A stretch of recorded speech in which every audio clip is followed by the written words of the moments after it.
नमस्कार सेविका ताईंनो, मी पुष्पावती चंद्रकांत मोरे, अंगणवाडी सेविका वेळोदे भगिनींनो, तुमच्या आवडत्या चॅनलवर म्हणजेच ॲक्टिव्ह अंगणवाडी चॅनलवर तुमचं खूप खूप स्वागत करते।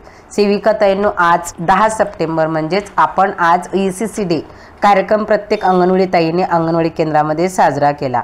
तर ह्या कार्यक्रमाच्या माध्यमातून आपल्या सगळ्यांनी कार्यक्रम तर घेतलाच, परंतु हा कार्यक्रम आपण घेतला तर याची माहिती आपल्याकडे असावी म्हणून आपण दर महिन्याला प्रोसिडिंग घेत असतो आणि मी दर महिन्याला प्रोसिडिंगची व्हिडिओ करत असते। तर बघा, या महिन्याचा विषय होता की मुलांसाठी घरगुती खेळणी व खेळातून शिकणे, त्याचं महत्त्व आपल्याला ह्या कार्यक्रमाच्या माध्यमातून सांगायचं होतं। आपल्याकडे जर प्रत्येक महिन्याची प्रोसिडिंग जर असली तर आपल्याला नक्कीच त्या कार्यक्रमाची उजळणी देखील प्रत्येक कार्यक्रमाच्या सुरुवातीला करता येते। त्याच्यामुळे प्रोसिडिंग लिहित चला, अगदी 5 मिनिटं लागतात आणि ते प्रोसिडिंगवर लगेच खाली आपल्या आलेल्या लाभार्थी पालकांच्या आई वडील जे असतील त्यांच्या सह्या देखील आपल्याला घ्यायचे। तर बघा, अशा पद्धतीने आपल्याला रेकॉर्ड ठेवायचा आहे। अगदी सोपं आहे, काहीच कठीण नाही। या महिन्याचा जो कार्यक्रम होता तो खूप छान होता।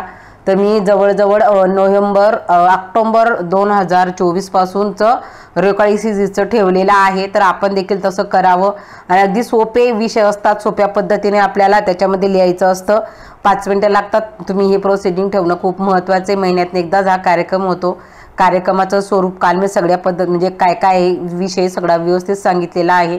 आजच्या व्हिडिओच्या माध्यमातून फक्त मी तुम्हाला सांगेल की आपण जे करतो, जो कार्यक्रम आपण साजरा करतो तो त्याचं इतिवृत्त आपल्याकडे असणं महत्त्वाचं आहे।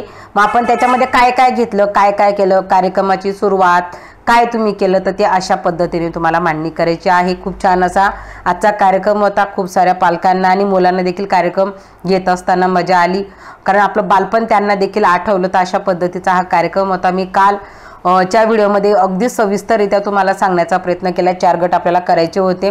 मग आपण कोणते कोणते 4 गट केले त्याचं देखील आपल्याला इथं माहिती टाकायची होती आणि ते 4 गटाच्या माध्यमातून आपल्याला तो उपक्रम अगदी यशस्वीरित्या राबवायचा होता। आणि आज ते कार्यक्रम घेतल्यानंतर संध्याकाळी लगेच आपल्याला लिंक आलेली असेल तर त्या लिंकवर देखील आपल्याला अशा पद्धतीने ती माहिती लगेच भरून घ्यायची आहे। आपण कार्यक्रम घेतो परंतु त्याचं प्रेझेंटेशन कुठंतरी व्हावं म्हणून आपल्याला जी लिंक आपल्या प्रत्येकांच्या टीपीचा जो ग्रुप आहे त्याच्यावर लिंक आलेली आहे, किंवा आपले याचे बीडचे ग्रुप आहेत त्याच्यावर देखील लिंक आलेली आहे। तर आपण सगळ्यांनी त्या लिंकवर क्लिक करा आणि आपल्याला त्याच्यात जी माहिती दिलेली ती सगळ्यांनी आज संध्याकाळपर्यंत आपल्याला सगळ्यांना भरायची होती।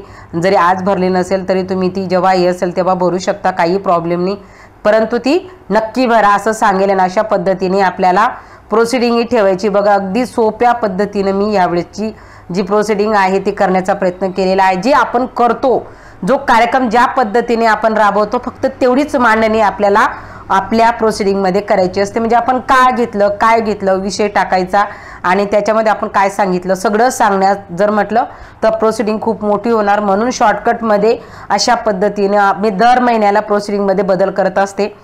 तर त्या पद्धतीने देखील तुम्ही देखील बदल करा असं मी सांगेल। आणि आपल्याला कार्यक्रमाचा शेवट पालकांचा आभार मानायचा असतो आणि त्यांनी या कार्यक्रमापैकी 3 कार्यक्रम घरी करा याविषयी सांगायचं असतं। आणि त्याच पद्धतीने पुढच्या महिन्याला परत आणखी 10 तारखेला कार्यक्रम असेल, जर सुट्टी आली तर तो 11ला होतो। अशा पद्धतीने पालकांना आपल्याला सांगून ठेवायचं असतं। तर अशा पद्धतीने आपल्या ह्या महिन्याचा 10 सप्टेंबरचा जो ECC डे कार्यक्रम आहे तो अशा पद्धतीने आपल्याला प्रोसिडिंगच्या स्वरूपात सगळ्यांना लिहून ठेवायचा आहे आणि उपस्थित पालकांच्या सह्या देखील घ्यायच्या आहेत। तर आजच्या व्हिडिओच्या माध्यमातून मी तुम्हाला प्रोसिडिंग अगदी धावत्या स्वरूपात सांगण्याचा प्रयत्न केला। तुम्हाला वाटत असेल तुम्ही स्क्रीनशॉट काढू शकता, पण माझ्यापेक्षा खूप साऱ्या ताई छान प्रोसिडिंग लिहितात हे मला माहिती आहे। त्याच्यामुळे मी जास्त त्याच्या याच्यात पडत नाही, परंतु तुम्ही रेकॉर्ड ठेवावं हे मात्र मी नेहमी आग्रही असते आणि ती ठेवायलाच पाहिजे, जेणेकरून आपल्याला त्याच्यावर काम करायला खूप सोपं जाणार आहे। बघा, हा वरचा जो भाग आहे तो कंटिन्यू जसा तसा ठेवायचा आहे। विषय इतिवृत्त अगदी सेम आहे, काही फरक नाही। अशा पद्धतीने तुम्हाला आजचा ह्या महिन्याचा कार्यक्रम ठेवायचा होता। जर तुम्हाला या मागचे रेकॉर्ड हवे असतील तर तुम्हाला ॲक्टिव्ह अंगणवाडी चॅनलवर जर तुम्ही ECC डे ज्या महिन्याचा टाकला तर त्या महिन्याचा तुम्हाला सर्च होणार आहे। मी प्रत्येक महिन्याचं नाव टाकते, जसं आता सप्टेंबर 2025 ECC डे त्या प्रोसिडिंग त्या पद्धतीने प्रत्येक महिन्याचे नाव टाकलेले असते। तर तुम्हाला ज्या महिन्याचं पाहिजे तर त्या महिन्याचं नाव टाकून तुम्ही सर्च करा, तर नक्कीच तुम्हाला चॅनलवर ते उपलब्ध होणार आहे। जर अजूनही तुम्ही आपल्या ह्या चॅनलला जोडल्या नसाल, सबस्क्राईब केलं नसेल तर सबस्क्राईब करा, जेणेकरून तुम्हाला कुठलीही येणारी नवीन व्हिडिओची नोटिफिकेशन लगेच येईल आणि तुम्हाला ते काम करता येईल। तर हाच माझा प्रामाणिक हेतू आहे। याच्यासाठी तुम्ही जुळा। तुम्हाला जर व्हिडिओ आवडत असतील तर कमेंट करायला विसरत जाऊ नका, लाईक करत चला, त्याच्यामुळे मला पण प्रोत्साहन मिळतं, अजून व्हिडिओ करण्यासाठी एनर्जी मिळते। आजच्या व्हिडिओपुरतं एवढंच, धन्यवाद।